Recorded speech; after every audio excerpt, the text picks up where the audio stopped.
Siskel and Ebert review Holly Hunter as a Southern girl with dreams of glory in Miss Firecracker. Jim Belushi is a narcotics cop whose partner is codenamed K-9. And the sexual intrigues that brought down a British government are revealed in Scandal. It's all coming up next on Siskel and Ebert.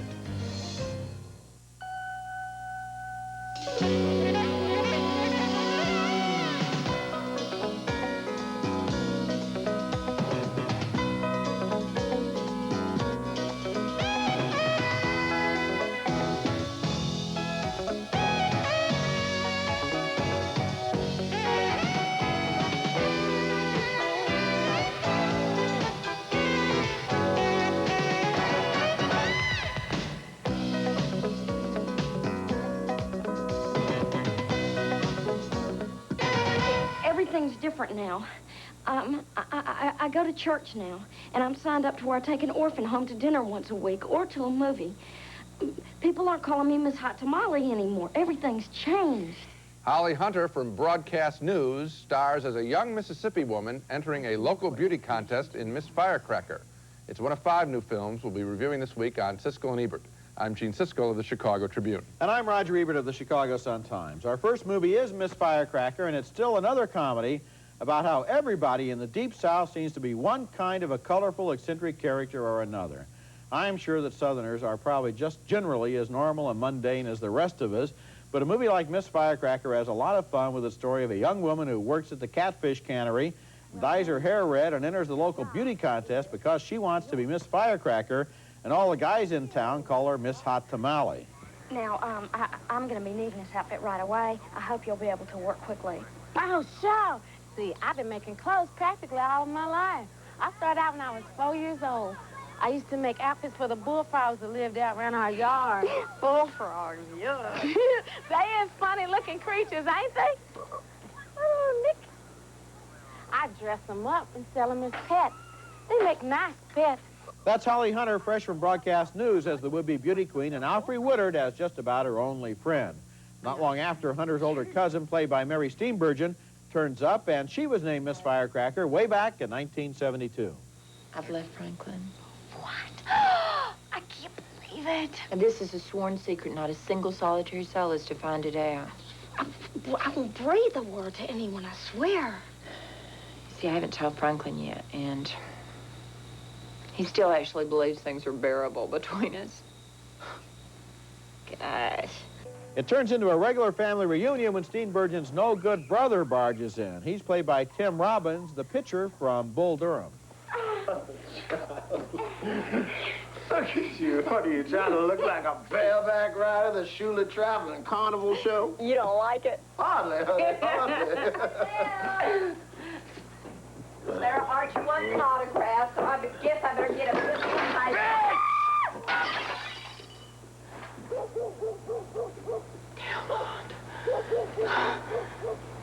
What's the matter with you? Are you still insane? I'm not speaking to you. I'm not. What's going on? What is it? Don't ask me. Oh, no, don't ask her. She would never tell. The beautiful, the sweet, the perfect Elaine Rutledge refused to help her own brother get out of a dirty lunatic asylum. And, of course, that's part of the Tennessee Williams vision of the Gothic South. Everybody is in and out of a mental asylum half the time. In a way, we've seen all of this material before. The beauty contest, the skeletons in the family closet, and the satire on small-town life. But in another way, Miss Firecracker makes it fresh again, and that's due less to the screenplay, which Beth Henley based on her stage play, which is pretty much an assembly of familiar elements. It's based more on the freshness of the performances. Holly Hunter and Alfre Woodard are both allowed to be certifiable kooks with one weirdo line of dialogue after another, and that's fun. And Mary Steenburgen is perfect as she gives her little speech on My Life as a Beauty. I didn't care for it that much. I agree with you that all of the stereotypes are just trotted out. That bored me. Mary Steenburgen, I thought, was absolutely fine.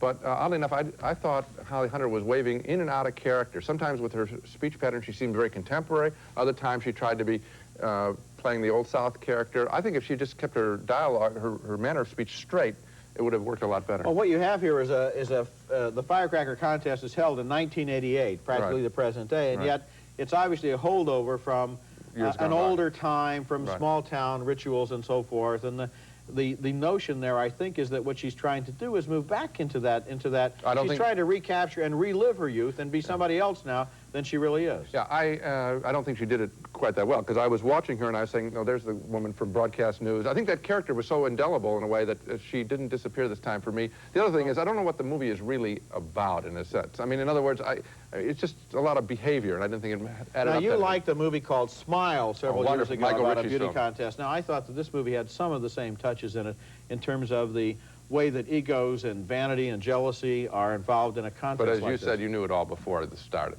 Our next film is an embarrassment. Now, it's not Pet Sematary, which is quite awful on its own. It's K-9, an embarrassing mix of comedy and adventure featuring James Belushi as a narcotics cop paired with a police dog in a battle to bust some drug dealers. Here's where Belushi meets his new partner. Are you sure this dog here can track down drugs? Yeah. I don't know, Brannigan. It looks like he's on him. Just give him a command. He'll jump to it. Oh, come on.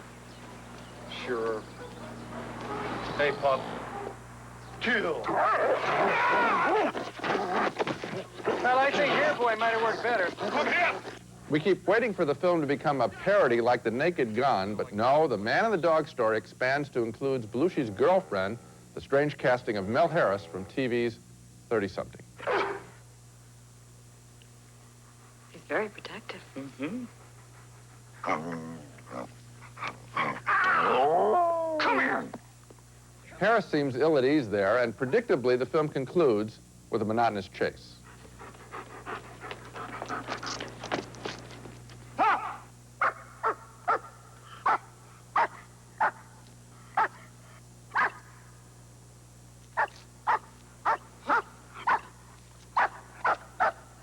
All right, I'm coming.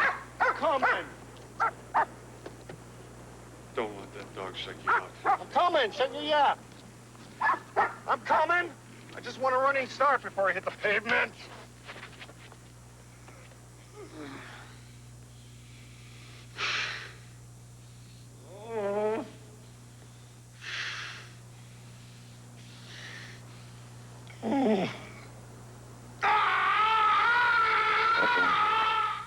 Another chase. As I mentioned, I kept waiting for the film to become a parody of cop buddy movies. It could have been hilarious if the makers of K-9 had gone that route. You know, him talking to the dog, talking about the dog's home life and all that, all the kind of stuff we see in these cop buddy movies. Instead, it's played mostly straight with the dog whining responses to Belushi. I was embarrassed for everyone associated with this missed opportunity for really big, big laughs. Yeah, in a way, this movie could have been a real throwback in cinematic history. They once made a movie called The Sands of Iwo Jima and remade it as Rip Goes to War with Rin Tin Tin playing one of the human roles. That's what I thought was going to happen here. What I didn't Weren't you waiting for it to go that direction? I was waiting for them to go right over the top with humor, and they play it with, you know, heart-rending love between man and dog. And you know the part that I can't stand? I hate it when they use editing techniques to make it appear that the dog is really human. I mean, spare me any more shots where something so horrible happens that the dog has to cover up his eyes with his little paws because he just can't look. It's so bad. And the other one, when Belushi thinks the dog is dead and the dog closes its eyes, and then Belushi is saying how much he loves him, and the dog opens his eyes, and then when Belushi looks back, the dog closes his eyes again. I mean, it was give awful. the dog the dignity of being a dog. Don't make him into a four-legged, hairy human. Yeah, it was really quite bad. Coming up next, Kevin Bacon is a man accused of murder. Gary Oldman is the defense attorney who thinks his client might be guilty in criminal law. Don't disappoint me, Ben. This isn't about money. Our next movie is named Criminal Law, and it starts out as a spellbinder, but then it goes terribly wrong because of a fundamental stylistic error, which I'm going to get to in a moment. Hurry. The movie stars Gary Oldman as a defense attorney who successfully defends Kevin Bacon against one murder charge, and then he's asked by his client to meet him one rainy night in a park, and when Oldman gets there, he makes a terrifying discovery.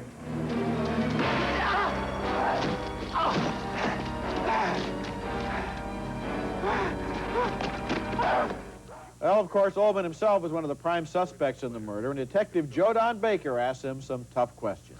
What about the man walking his dog? Running with his dog. That's all. Was the man black or white? White, I think. You think? It was dark, raining. You know, how the hell should I know? Was he tall or short? I didn't notice. He probably lives around here. What's his dog look like? I mean, roughly. I don't know. Then Gary Oldman visits Kevin Bacon on his boat, and Bacon asks him to defend him one more time. This time, though, Oldman is sure his client is guilty. Sorry about last night. Sorry. The police gave you a hard time. You could have just left. You know, you didn't have to call them. I think I did. But I didn't tell them why I was there. They'll come to me anyway. I need a good lawyer. Even innocent people need good lawyers. The price has gone up. The retainer is twice what it was last time. The setup of Criminal Law is very effective. The opening scenes work. Gary Oldman and Kevin Bacon generate a real tension between their two characters. They have a love-hate relationship that's very intriguing here. But then a funny thing happens to this movie on its way to the end. The movie's director, Martin Campbell, and the editor, Christopher Wimble, make a crucial stylistic error. It has to do with the gimmick of the false alarm scene. Now, you know that scene. It goes to a 1, 2, 3 beat. First, there's a false alarm, a scare that doesn't amount to anything. Then, beat number 2, there's a moment of relief, which is kind of humorous. Then, beat number 3, the big scare with the villain popping up in the foreground. Now, a false alarm scene will work once in a movie, or maybe twice, but not over and over again until it literally destroys the last third of this movie by filling it up with bad laughs. Well, it is predictable in that cutting pattern at the end. I think there are other problems with the film, and I'm disappointed because some of the acting is very good, and at times the film seems to be trying to really deal with the issue of a defense attorney knowing that his client is guilty and should he give him a defense and all that issue. The film also swings into a whole thing about abortions. It becomes very theatrical in terms of the horror element, so it becomes like a slasher film. I thought that they had played it more straight and really dealt with this lawyer's conflict rather than making it just a pure horror film in that way. That's how the film splits apart You know, for me. the way it looks to me as if they started out with an intelligent screenplay that dealt with these issues, and then somebody, maybe not the director, maybe the producers, said, we got to jack this up with a lot of these phony scare scenes in order to sell some tickets by making it into a would-be horror film. I had the feeling that the film was recut. I don't know that it was, but I had the film that was recut to slide it toward horror. That's the way I felt. Coming up next, a film about a notorious sex scandal that brought down a government. And it's about the Profumo affair in England in the early 1960s, the great sex scandal that eventually brought down the conservative government. A party girl named Christine Keeler had been sleeping with the English War Secretary, John Profumo, and with, among others, a Russian naval attaché who may have been a spy. When the news broke, Profumo denied any impropriety, but eventually he admitted his guilt and resigned. The film called Scandal focuses, however, on Stephen Ward, Dr. Stephen Ward, a social gadabout who frequents strip clubs and sees Christine Keeler as a powerful tool to influence important people. He invites her to live with him. You're out all night. I'm in the surgery all day. What could be better? Where would I sleep? Could always curl up with me. So that's it. Don't be silly. That's not what I meant. Oh. Well, I can if you like, but it's really rather up to you. Now, we're going to be friends, Christine. Very good friends. Very good friends for a very long time. That's John Hurt in a superb performance as Dr. Ward, Joanne Wally Kilmer as Christine Keeler. Using women as playthings is a way of life for England's upper crust in this movie, as Keeler referees a swimming race between the two men in her life.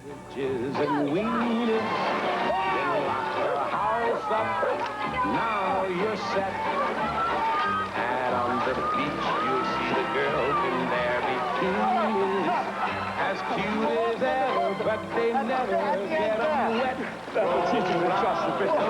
Lazy, happy, crazy days of summer, those days of soda. Keeler finds herself upwardly mobile when she starts sleeping with Minister Profumo, played by Ian McKellen. I'm going to be all yours, Jack. Whenever you want me. I wonder for how long. As long as you want me. And when I'm gone? When I'm in Leicestershire with a room full of boring old colds, where will you be then? I'm going to buy a present for my mum. It's her birthday. Here. Buy something for me.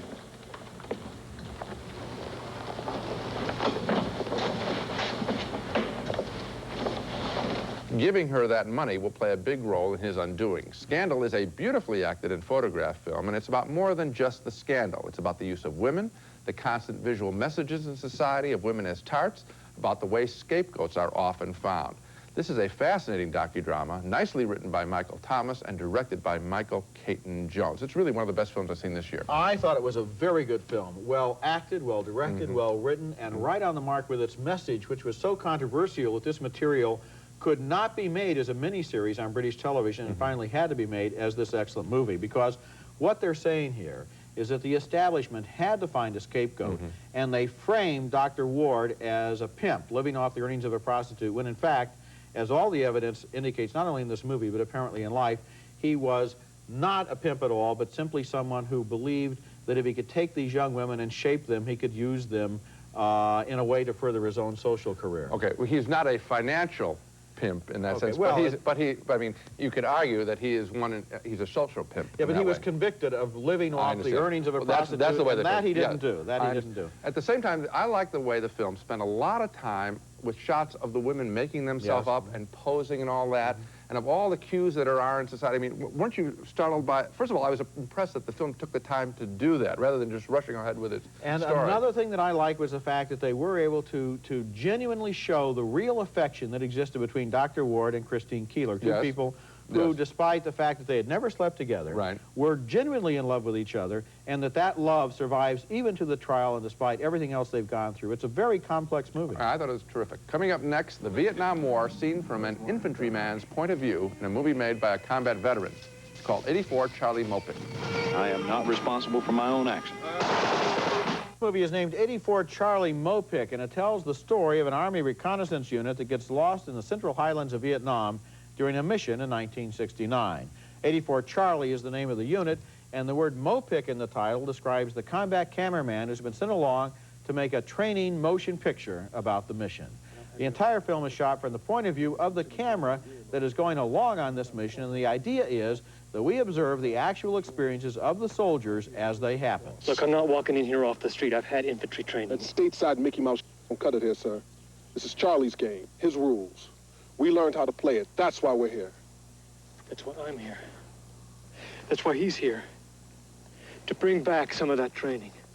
The leader there, named O.D., is played by Richard Brooks, and elsewhere in the film, a Southerner played by Glenn Morshower talks about being led into battle by a black man. You want to ask me something? Why don't you ask me if O.D. isn't the best boony rat I ever met? Or ask me if O.D. isn't the best human being that I've ever humped a rut with. Ask me if I love him like a brother or if I'd kill for him. Because I do, and I have. The problem at moments like that is that they don't really feel like a slice of life point of view. They feel suspiciously like somebody wrote them. In the battle scenes, however, the movie is very convincing at capturing the horror and the confusion of being under fire.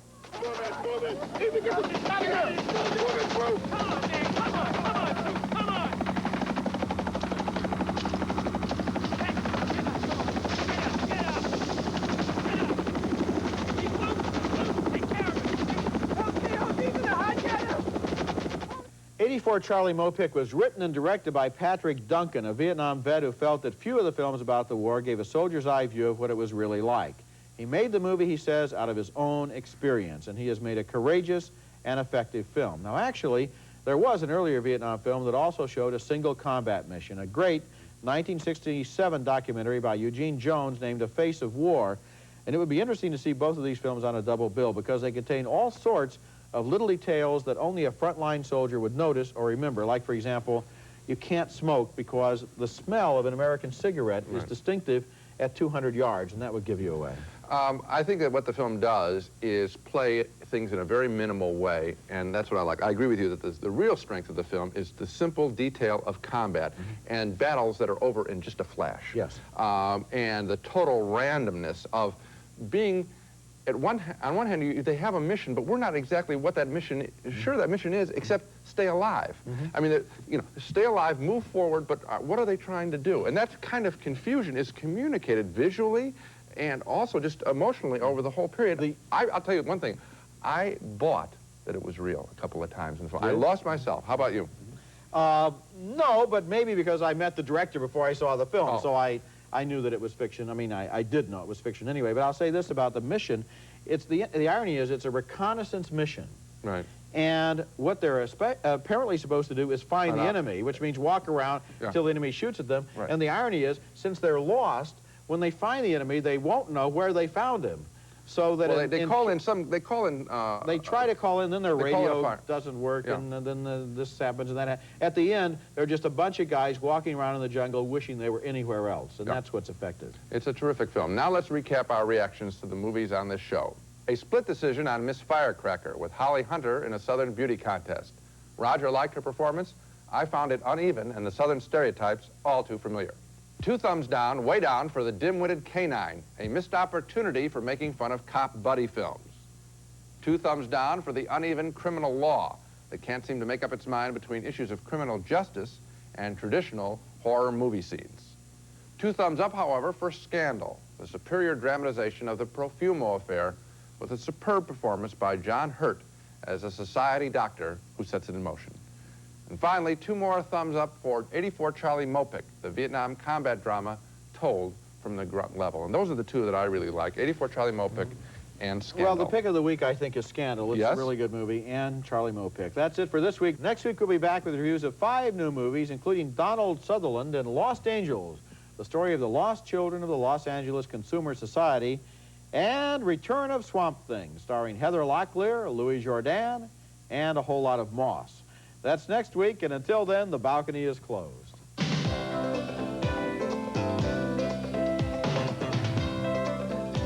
Raisinets and Goobers are playing everywhere, starring plump, juicy raisins and great golden peanuts. Both now feature creamy Nestle milk chocolate.